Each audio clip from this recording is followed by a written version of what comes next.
বন্দে মাতারাম, ভারত মাতা কি জয়, জয় হিন্দ।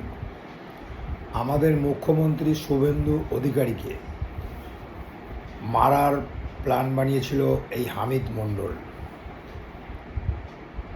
যাকে পুলিশ পূর্ব বর্ধমান থেকে গ্রেপ্তার করেছে। ভাবা যায়, আমাদের দেশের খাচ্ছে, আমাদের দেশের পড়ছে, আমাদের দেশের মধ্যেই থাকছে, থেকে আমাদের দেশে অশান্তি সৃষ্টি করার পরিবেশ তৈরি করছে। আমাদের মুখ্যমন্ত্রীকে মারার ছক কষেছিল এই হামিদ মণ্ডল। তাহলে আমাদের দেশের বাইরেই শত্রু নেই, দেশের মধ্যেও অনেক শত্রু লুকিয়ে আছে। এই হামিদ মণ্ডল বর্তমানে এনআইএর হেফাজতে আছে। এই হামিদ মণ্ডল পাকিস্তানের যে উগ্রবাদী সংগঠন জয়শ-ই মোহাম্মদ, তার সঙ্গে যুক্ত ছিল।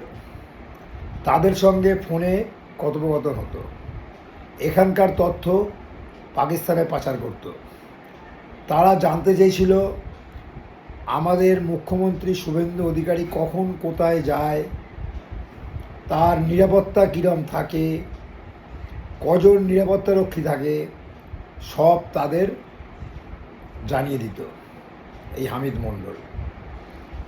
এবং এই হামিদ মণ্ডলের ঝাড়খণ্ডের এক বন্ধু অর্পিতা সরকার আর আমাদের হাওড়ার একজন আদিত্যনাথ সিং তার সঙ্গে যুক্ত ছিল। তারা প্ল্যান করেছিল আমাদের এই ভারতবর্ষে একটা দাঙ্গা লাগাবার। পাকিস্তান থেকে একটা লিস্ট পাঠানো হয়েছিল, সেই লিস্টে প্রথম নাম ছিল আমাদের মুখ্যমন্ত্রী শুভেন্দু অধিকারী। এই হামিদ মণ্ডলকে শুধু আমাদের নেতা মন্ত্রীদের মারাই নয়, আমাদের ভারতবর্ষে একটা দাঙ্গা সৃষ্টি করা, যাতে সাধারণ মানুষের সঙ্গে পুলিশের একটা দাঙ্গা লেগে যায়। তাকে নির্দেশ দেওয়া হয়েছিল পুলিশের পোশাক জোগাড় করতে। দিল্লিতে যন্তর মন্তরে ছাত্ররা যে আন্দোলন করছিল, ককরোচ পার্টির যে সমস্ত নেতারা আন্দোলন করছিল, তাদের মধ্যে ওই পুলিশের পোশাক পরে ঢুকে গিয়ে তাদেরকে আক্রমণ করতে, সেটা করতে পারলে তারা প্রচার করতে পারত যে এখানে পুলিশের সঙ্গে সাধারণ মানুষের বা ছাত্রদের দাঙ্গা লেগে গেছে, এবং এই দাঙ্গাকে আরও বৃহৎ আকারে পরিণত করত। তাহলে বুঝতে পারছেন, আমাদের দেশের মধ্যেই আমাদের দেশের শত্রু নিহিত আছে। এদের পয়সা কড়ির কোনো অভাব হয় না। এরা এমনকি কোটি কোটি টাকা তোলার জন্য ওই অর্পিতা সরকারের সাহায্যে তারা আমাদের হাওড়ার মন্ত্রী উমেশ রায়, তার ছেলেকে অপহরণ করার ছক কষেছিল।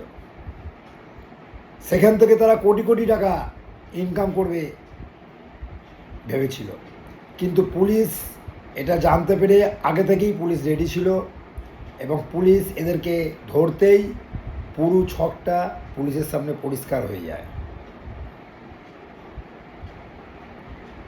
তাহলে ভেবে দেখেছেন আমাদের এখানে কত উগ্রপন্থী এরম নিঃশব্দে আমাদের এখানে জীবনযাপন করছে, আমাদের জল হাওয়ায় সব কিছু তারা ব্যবহার করছে, ব্যবহার করে আমাদেরই দেশের ক্ষতি করছে। বিগত সরকার এই ব্যাপারে পুরো উদাসীন ছিলেন, তাই বর্তমানে পুলিশ ফ্রি হ্যান্ড পাওয়ায় এই সমস্ত মানুষ গ্রেপ্তার হচ্ছে। আমাদের হাওড়ায় পিলখানা এবং টিকিয়াপাড়া এমন ঘিঞ্জি অঞ্চল, এখানেও হয়তো কোনো উগ্রপন্থী লুকিয়ে থাকতে পারে, সেটা পুলিশকে ভালোভাবে দেখভাল করতে হবে। তাহলে আমাদের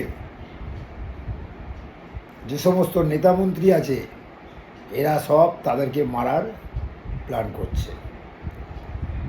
পাকিস্তান, বাংলাদেশ, চারদিকে আমাদের শত্রু, এবং দেশের মধ্যেও আমাদের শত্রু।